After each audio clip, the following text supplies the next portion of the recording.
You know, when you hear someone say the American dream, you probably get this picture in your head, right? Of an immigrant, maybe with nothing, who builds a massive success story.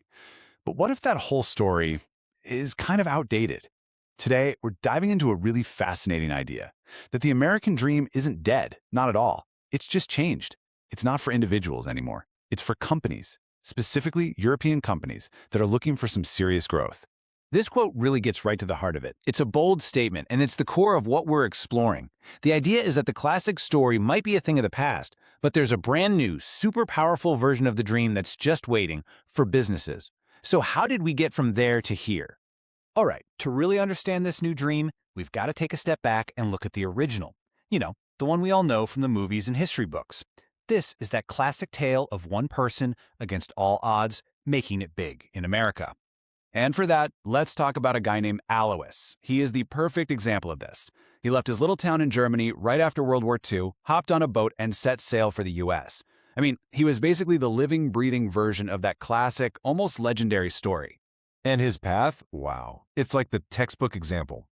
He shows up on Ellis Island, doesn't speak a word of English, he gets a job, starts taking classes at night, and just saves every single penny he can.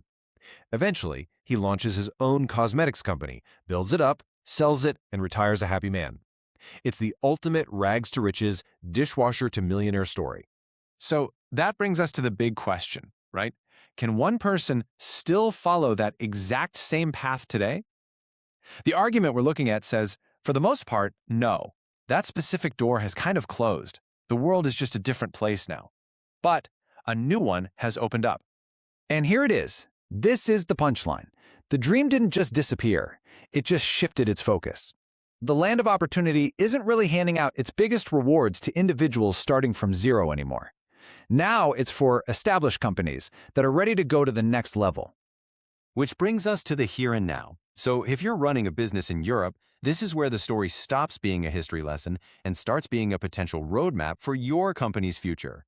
So here it is, the official definition. This isn't some fuzzy, feel-good myth. It is a hard-nosed business strategy. It's all about taking a company that's already doing well in Europe and plugging it into the giant economic engine of the US to find a whole new gear of growth.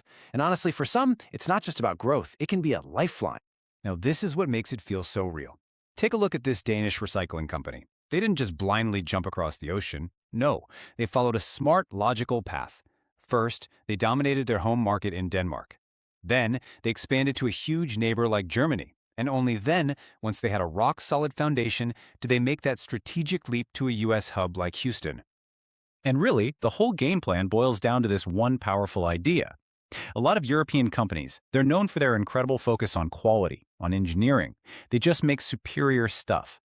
The strategy is to take that superior product and drop it into a market that is fundamentally wired for growth, for consumerism, for capitalism. Okay, so that naturally leads to the question, why America? What is this unfair advantage the US market has, especially right now? Well, the business case gets crystal clear when you put the two environments side by side. Man, this slide just lays it all out, doesn't it? On one side, you have all the headaches a lot of European businesses are dealing with right now. Inflation, what the author calls bureaucracy, which is just that endless growth-killing red tape, high energy costs, you name it. Then you look at the other side, the U.S. opportunities. A huge consumer economy, that famous can-do attitude, less regulation, and lower taxes. The difference is pretty stark. You know, in today's world, that quote just hits differently. For a lot of companies facing the challenges we just saw, just staying put isn't really an option anymore. Growth isn't a luxury, it's a necessity.